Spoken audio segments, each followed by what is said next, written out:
Qual é a coisa mais assustadora que aconteceu com você? Uma mulher que eu não conhecia veio até mim em um parquinho, ficou assustadoramente ao meu lado sem me olhar nos olhos e disse: "Seus dois filhos são tão lindos, são o tipo de criança que é levada." Peguei meus filhos e basicamente fugi. Quando criança, eu costumava ajudar uma senhora idosa do outro lado da rua com o trabalho no jardim. Eu não a via há algum tempo, então fui verificar. Eu a encontrei morta no chão da cozinha, com seu gato chorando por comida. Nunca tendo visto a morte antes, isso realmente me assustou. Há alguns anos, acordei com duas mensagens de um amigo e da minha namorada, ambos perguntando se eu estava bem. Aparentemente, os dois tiveram um sonho em que eu havia sido atropelado por um caminhão. Os dois não eram próximos e eu não tinha motivos para suspeitar que fosse uma pegadinha. Pessoas que ganharam um concurso de suprimentos vitalícios, como está indo? Quando eu era criança, havia um telefone competindo para renomear um popular cereal infantil. O que não sabíamos na época era que, ao votar, você concorreria a um suprimento vitalício de cereais, e meu irmão ganhou. Então eles ligaram e nossa mãe disse que não queríamos. Minha mãe arruinou nossa infância dizendo a Kellogg's que não queríamos o suprimento vitalício de cereais deles. Eu poderia estar comendo isso agora. 16 anos depois eu ainda poderia estar saboreando aquele cereal. Um amigo meu ganhou um suprimento vitalício de pizza da Pizza Hut. Acontece que eles apenas calcularam usando sua idade e a média de pizza que uma pessoa consome por ano, e enviaram a ele um cheque de $37.000. Isso é muito melhor do que pegar a pizza.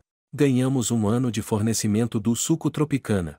Foi incrível, mas você só podia comprar 4 caixas por mês com vouchers datados, então nunca pareceu tão mágico quanto eu esperava. Eu com 9 anos queria uma torneira de suco infinita na cozinha. Empregadores, qual é a peça de roupa mais inapropriada que alguém já usou para uma entrevista de emprego? Alguns anos atrás, alguém apareceu recém-saído da piscina, no cabelo molhado, o maiô ainda colocado, nem havia secado direito. Passei pela entrevista e uma simulação de teste do trabalho com ela. Ela realmente se saiu muito bem nisso. Quando a levei para ver meu chefe que tomou a decisão final, ele deu uma olhada e disse não. Não perguntei sobre a simulação nem nada, apenas não. E não era um posto de salva-vidas, era uma pequena empresa têxtil. Trabalhei no Senado dos Estados Unidos alguns anos atrás. Estávamos entrevistando cerca de meia dúzia de candidatos para um cargo júnior. Um dos entrevistados estava vestindo uma camisa de Harvard, uma jaqueta de Harvard e calças de moletom de Harvard. Ficamos maravilhados.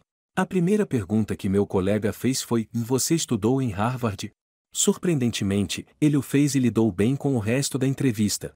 Ele não conseguiu o emprego, mas se tornou uma piada corrente no escritório por um tempo. Pessoas que discaram números escritos em banheiros. Qual é a sua história? Vi um número rabiscado na mesa de um bar que dizia: "Ligue para o Mike, ele é muito mau." Então, enviei uma mensagem de texto para Mike dizendo para ele ser mais legal e, em resposta, ele me respondeu várias mensagens com raiva: "Quem diabos é esse?" Mensagens. Acontece que ele era muito mau. Quando eu era mais jovem, alguém escreveu: "Para se divertir, ligue meu número no escorregador do parquinho." As pessoas ligavam algumas vezes por semana, riam e depois desligavam. Começou a ficar chato, então fui ao parquinho para encobrir. Alguém me viu fazendo isso e chamou a polícia dizendo que eu estava vandalizando o parquinho. Eles me procuraram mais tarde e tive que explicar ao policial que estava apenas removendo meu número para que as pessoas parassem de me ligar. Encontrei um cartão de visita em uma cabine telefônica impresso cripticamente com "Se você não ligar, nunca saberá", e um número de telefone. Como tinha sobrado tempo no cartão telefônico, liguei e agora já sei. Era um falso culto religioso de autoajuda tentando recrutar pessoas para seminários em seu rancho no Novo México em algum lugar com promessas de encontrar uma nova família espiritual. Não, obrigado. Qual é uma regra em sua escola ou trabalho que saiu pela culatra horrivelmente? Minha escola tinha uma regra de não tocar, o que significava que você seria suspenso por cumprimentar um amigo. As meninas tiveram problemas por abraçar seus amigos. Nossos professores achavam isso ridículo e faziam os alunos se cumprimentarem todos os dias. Tantas crianças foram suspensas que a regra deixou de ser aplicada e só contava se você tocasse uma criança em situação de bullying ou assédio sexual. Minha escola fez os alunos usarem essas camisetas neon que diziam "um violador do código de vestimenta", se sua roupa não aderisse à política da escola. Eles se tornaram tão populares que a escola começou a vendê-los uma semana depois. Minha escola tirou todas as portas dos banheiros dos meninos por causa de pichações ou algo assim. Então comecei a fazer cocô no banheiro perto do escritório. Depois de algumas vezes o superintendente entrar enquanto eu fazia isso, todas as portas foram colocadas de volta. Que detenção escolar valeu a pena. Um professor que conheço tinha um peixe dourado em sua mesa. Quando a turma chegou para o primeiro dia, ele deu a eles algumas regras, mas disse que sua regra mais importante era que ninguém tocasse em seu peixinho dourado, não importa o que acontecesse. No final do ano, ele começa a ensinar sobre como as leis, embora mantidas pelo governo, nem sempre são justas ou corretas. Durante esta aula, ele tira o peixinho dourado de seu aquário e o joga no chão para deixá-lo morrer. Meu amigo, por instinto, pegou o peixinho dourado e o colocou de volta na tigela. Ele foi detido por quebrar a regra, e a descrição da detenção dizia por fazer a coisa certa. Eu tinha uma professora que não deixava ninguém ir ao banheiro o ano inteiro, então no último mês de aula eu e meus amigos ficamos tão chateados com isso que resolvi tomar uma atitude. Trouxe uma muda de roupa extra e bebi 3 garrafas de água no almoço. Naquela tarde, perguntei à professora se podia usar o banheiro e, claro, ela deu o não de sempre, então eu disse, tudo bem e mijei em mim e na carteira. O olhar em seu rosto valeu a pena. Agora ela permite que as pessoas vão ao banheiro quando necessário. Advogados, já houve um momento em que a oposição acidentalmente os ajudou? Uma testemunha no estande alegou que ele havia sofrido ferimentos no braço por causa de um acidente de ônibus da cidade. O advogado pediu que ele demonstrasse ao júri até que ponto ele pode levantar o braço após o acidente. A testemunha faz um débil esforço para erguer o braço. Em seguida, ele pede à testemunha que demonstre ao júri até que ponto ele poderia levantar o braço antes do acidente. Ele levanta o braço muito mais alto. O júri ri, o caso acabou. Quando comecei a praticar, lidei com um caso de custódia em que minha cliente, uma mãe, teve problemas com o pai fumando perto das crianças. Perguntei se ele fumava regularmente perto das crianças, ao que ele respondeu que não fumava tabaco, apenas maconha. Obviamente, isso levantou as sobrancelhas, pois é ilegal aqui. Ele então contou uma longa história sobre como ele apenas segue a lei das ruas, ele realmente disse isso e não reconhece a autoridade do tribunal em que estava atualmente. Desnecessário dizer que a mãe conseguiu a custódia total, especialmente depois que o pai foi preso por ir à casa dos oficiais do tribunal tarde da noite e tentar arrombar a porta dela. Qual é a regra mais idiota que você tinha na escola? Não podíamos usar roupas de inverno nas aulas, como casacos, luvas ou gorros. Mesmo com o aquecimento, fazia frio no inverno dentro da escola, então tínhamos que congelar. Disseram que era porque as roupas de inverno eram símbolos de gangues. Esta era uma cidade agrícola em Wisconsin.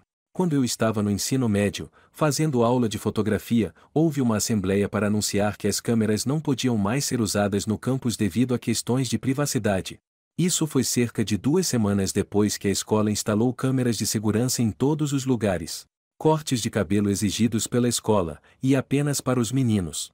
Para as meninas, desde que você não pintasse o cabelo, tudo bem. O check-up era toda segunda-feira, quando estávamos alinhados, de acordo com a altura, para a cerimônia da bandeira. O prefeito era muito rigoroso sobre isso, mas os professores não se importavam, então simplesmente faltávamos às manhãs todas as segundas-feiras para não precisarmos cortar o cabelo. Qual foi a coisa mais solitária que você já fez? Sofri muito bullying na escola.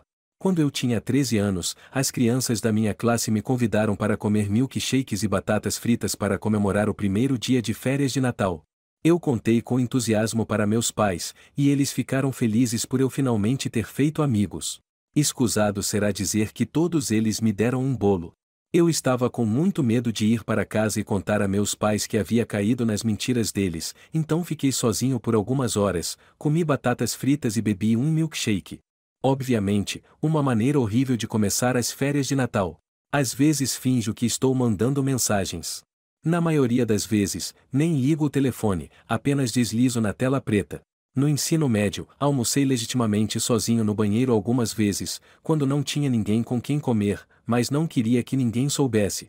Eu não era odiado ou intimidado, apenas muito tímido e basicamente totalmente relutante em dar o primeiro passo nas amizades de todos os tempos. Doutores, qual é a sua experiência mais estranha ao lidar com membros do sexo oposto? Somos ensinados a explicar aos pacientes exatamente o que estamos fazendo, como estamos fazendo. Palavras delicadas são importantes durante exames pélvicos femininos. Em vez de ok, vou colocar o espéculo dentro agora, então você apenas sentirá uma pressão quente. Meu amigo acabou dizendo, tá bom, estou gozando dentro de você agora. A paciente responde com, não obrigada, já tenho 3 filhos. Meu tio é urologista e fiquei com tesão ao examinar uma de suas enfermeiras quando tinha cerca de 12 anos. Então tive que explicar por que não podia abaixar minhas calças para um exame. Ele perguntou se eu queria ir ao banheiro para fazer algo a respeito. Eu não tinha ideia do que era masturbação e ele me explicou vagamente a essência disso. Eu não estava com vontade de tentar, então apenas esperamos. Não sei se foi estranho para ele, mas sempre que penso nisso me encolho como uma bola.